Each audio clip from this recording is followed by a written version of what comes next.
Mesdames, Messieurs, bonsoir et merci de prendre ce rendez-vous de l'actualité sur Eden Télévision. La session ministérielle de la 36e édition de la CONFEJES, Conférence des ministres de la Jeunesse et des Sports, s'est ouverte ce jeudi au Palais des Congrès de Cotonou. Une quarantaine de pays participent à cet événement. De nouvelles autorités intérimaires au nord Mali ont été installées, une installation qui intervient après plusieurs reports et conformément à une disposition prévue par l'accord de paix signé en 2015. Et puis, l'un des symboles de Paris a de nouveau été visé par le terrorisme ce jeudi 20 avril. Un policier a été tué et 2 autres blessés lors d'une attaque sur l'avenue des Champs-Élysées.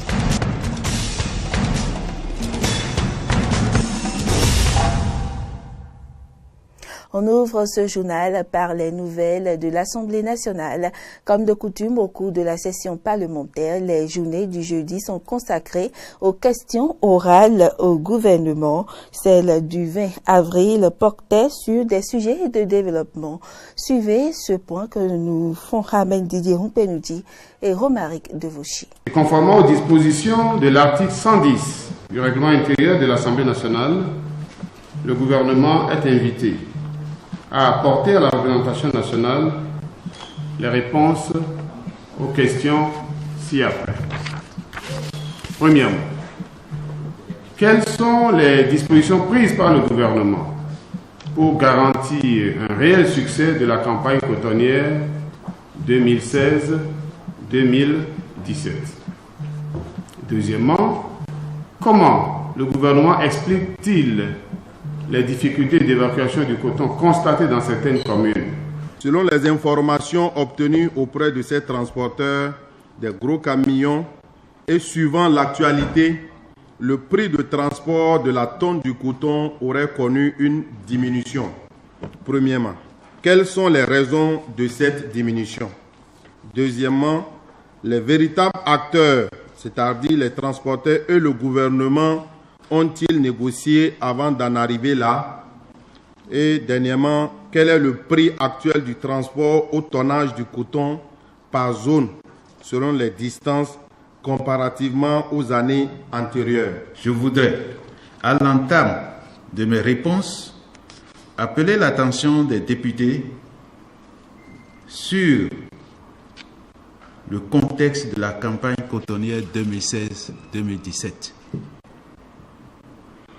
Il faut dire que dès la prise du pouvoir par le gouvernement de Talon, la décision du Conseil des ministres en sa séance ordinaire du 28 avril 2016 a rétabli l'accord de cadre entre l'État et l'Association interprofessionnelle du coton, AIC. C'était le Conseil et l'association interprofessionnelle qui était mise en place le 7 janvier 2009. Suite à cette décision, j'ai pris un arrêté portant création du comité technique paritaire transitoire État-Association interprofessionnelle du coton chargé de conduire la campagne cotonnière 2016-2017. Je voudrais aussi appeler l'attention des honoraires sur le fait que la production du coton graine pour la campagne précédente s'élevait à environ 260 000 tonnes. Donc, par rapport à la question concernant la lenteur dans l'évacuation et le grainage du coton graine, primo, je voudrais rappeler que la production cotonnière a franchi aujourd'hui le seuil de 400 000 tonnes. La 36e édition de la CONFEJES, Conférence des ministres de la Jeunesse et des Sports, se tient à Cotonou depuis le lundi 17 avril. Après la réunion des experts qui a eu lieu du lundi au mercredi, la session ministérielle s'est ouverte ce jeudi en présence des délégations des pays membres de cette organisation francophone et sous la présence du ministre des Affaires étrangères et de la coopération du Bénin représentant le président de la République. Patrice Athanas, Guillaume Talon. On fait le point avec Roland Tonninkès et Damien Pedro. La 36e session de la Conféges se tient à Cotonou depuis lundi dernier et a connu la participation de tous les pays membres. La Conféges, conférence des ministres de la jeunesse et des sports de la francophonie, est l'instance de la francophonie qui s'occupe des questions de politique de jeunesse et de sport. À ce titre, elle tient tous les 2 ans une session ministérielle pour élaborer de nouvelles politiques dans le cadre de la promotion des jeunes et du développement du sport dans les pays ayant en partage le français. Maki Kiala Bolenga, ministre de la Jeunesse de la République démocratique du Congo, et Bourama Ali Aruna, respectivement présidente sortante de la Conféges et secrétaire général de la Conféges, ont remercié le gouvernement béninois pour l'organisation de cette session.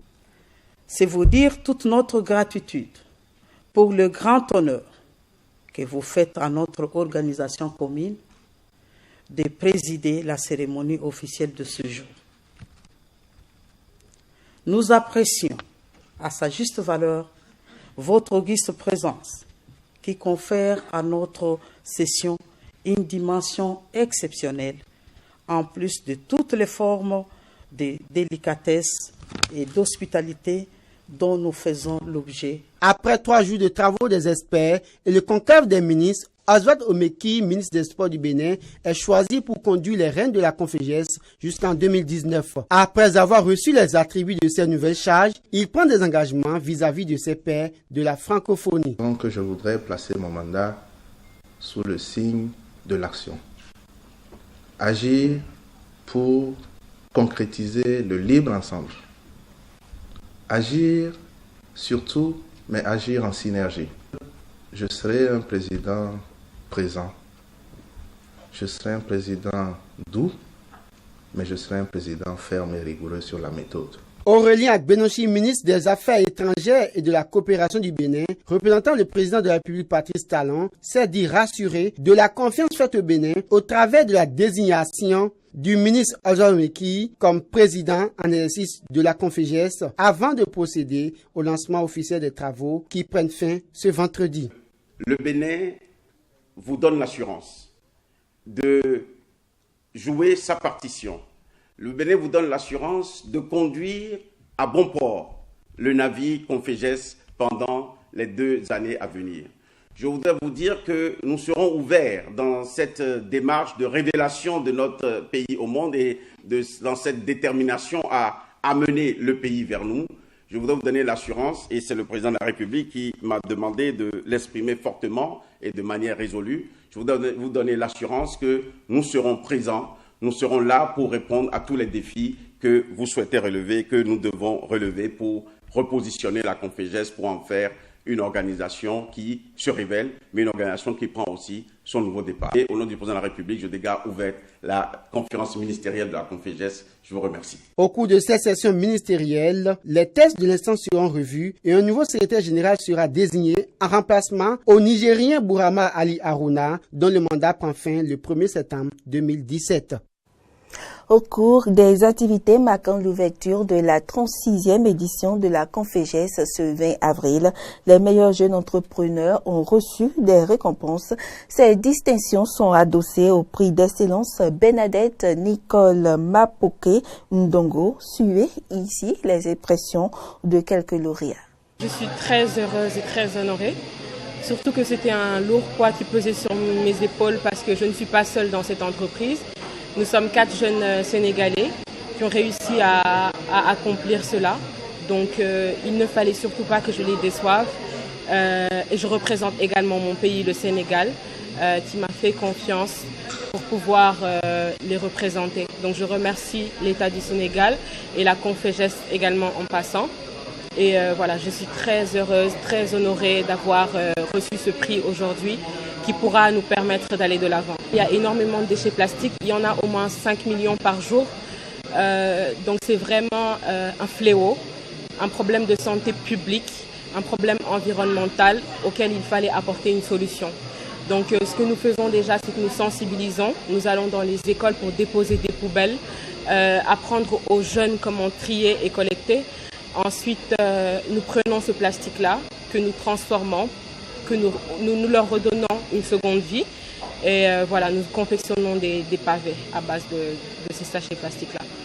C'est un sentiment de joie qui m'anime vraiment. Je fais la production de l'arachide en divermé et en biscuits d'arachide, pâte d'arachide pure, pâte d'arachide épicée, la farine enrichie pour les nourrissons à base d'arachide, l'huile d'arachide, du chocolat d'arachide et du congada à base d'arachide. Pour moi, ça me fait chaud au cœur.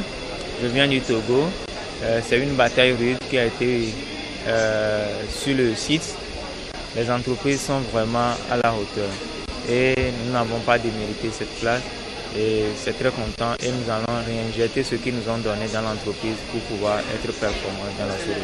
L'équipement que nous réalisons, il y a les kits solaires, les pompes et nous montons déjà les congélateurs pour la conservation des vaccins. Les membres du Fonds du sursaut patriotique ont procédé ce jeudi matin à la signature de la charte vont régir le fonctionnement de ce regroupement.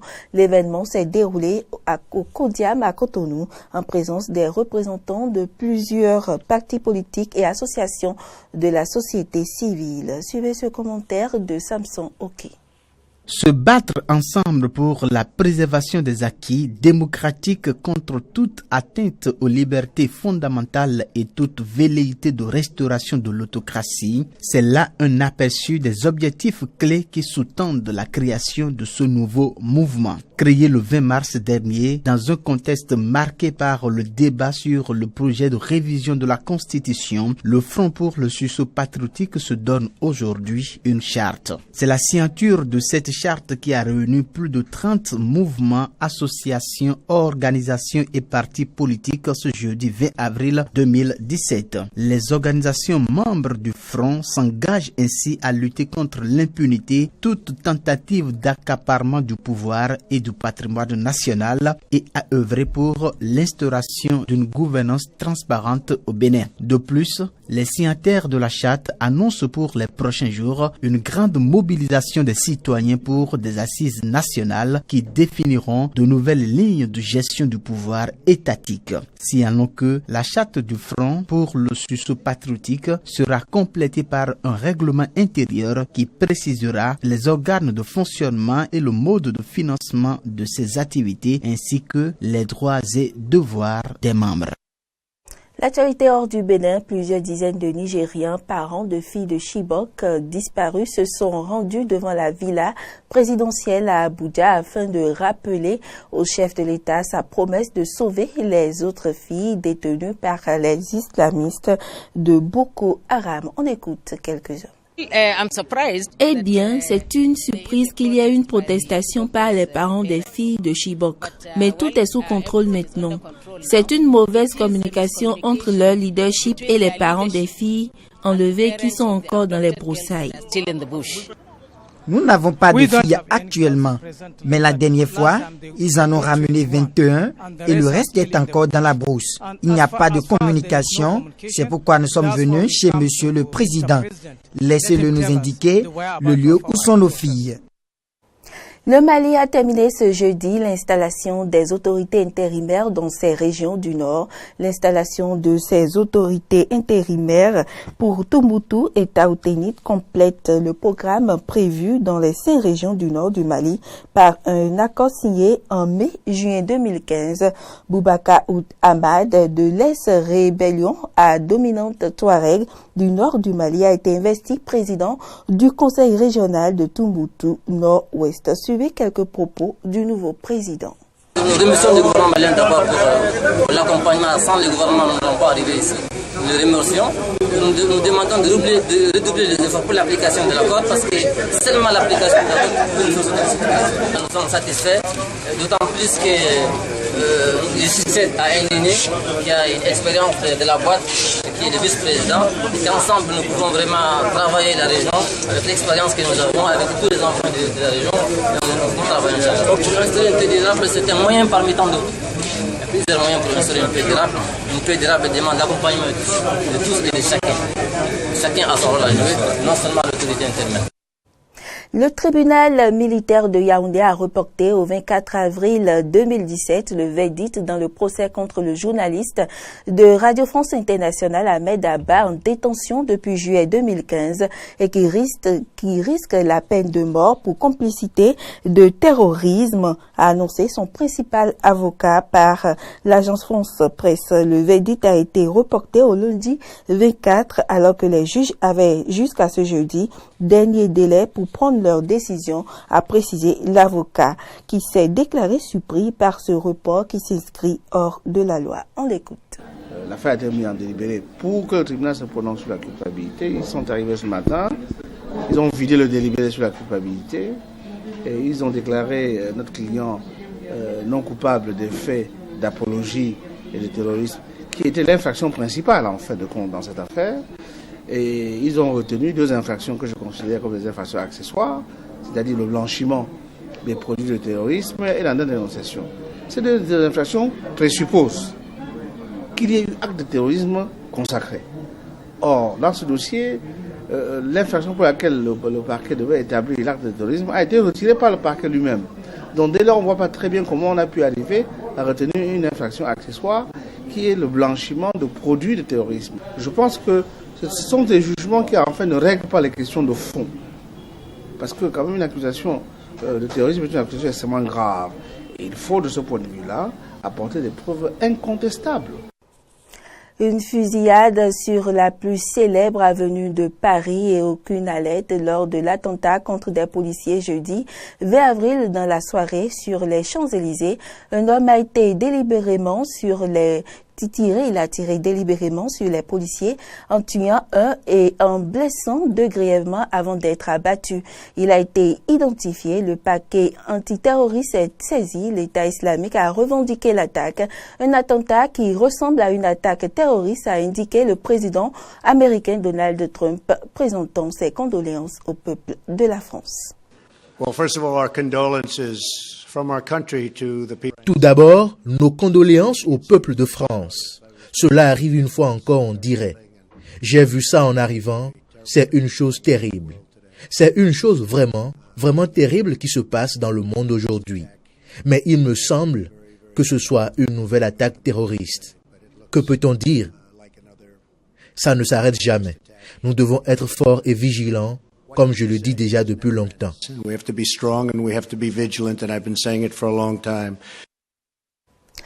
Mesdames et messieurs, ce sera tout pour cette édition. Merci pour l'attention et à demain.